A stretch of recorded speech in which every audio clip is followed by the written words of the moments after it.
Marinir TNI Angkatan Laut memperingati ulang tahun yang ke-77 pada tanggal 15 November 2022 kemarin. Korps yang identik dengan beret ungu ini sempat memiliki julukan Sang Hantu Laut. Melansir laman resmi marinir.tnial.mi.id, Korps Marinir TNI AL awalnya didirikan di kota Tegal, Jawa Tengah pada 15 November 1945.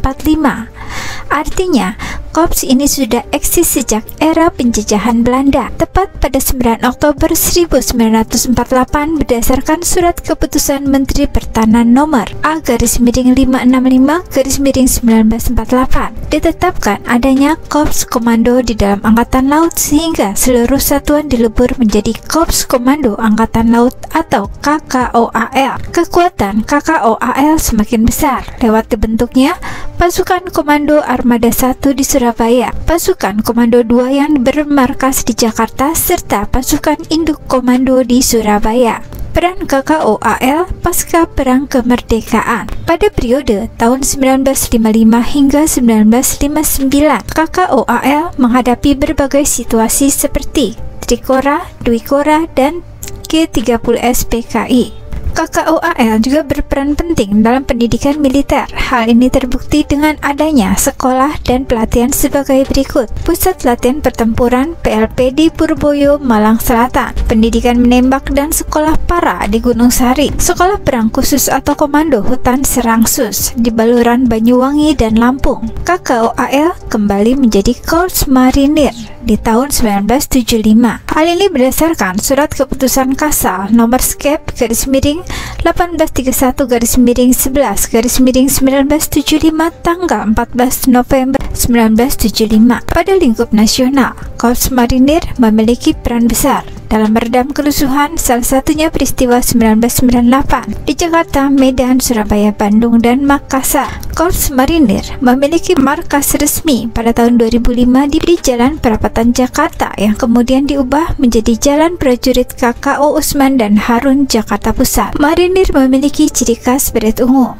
Beret ungu diilhami oleh bunga bougainville yang selalu gugur sebelum layu. Hal ini melambangkan pengabdian prajurit Korps Marinir yang selalu siap berkorban demi keutuhan Negara Kesatuan Republik Indonesia. Beret warna ungu ini sudah dipakai sejak masih bernama KKOAL dan pertama kali digunakan Satuan Batalion 1 KKOAL dalam Operasi Alugoro di Aceh di tahun 1961 silam.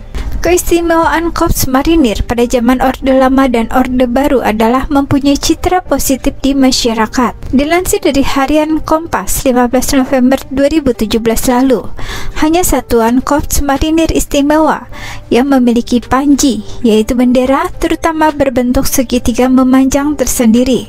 Selain itu, panji hanya dimiliki matra TNI, yaitu Angkatan Darat, Angkatan Laut, dan Angkatan Udara. Semasa perjuangan membebaskan Irian Barat, KKOAL membentuk Pasukan Pendarat 45 atau Pasrat 45 dengan 8.100 prajurit. Selanjutnya terjadi konfrontasi Genyang Malaysia dengan Dwi Komando Rakyat atau Dwikora yang menentang pembentukan Malaysia yang disebut Presiden Soekarno sebagai boneka imperialisme Inggris. KKOAL berulang kali menyusup dan menyerang di pedalaman Kalimantan Utara hingga semenanjung Malaysia.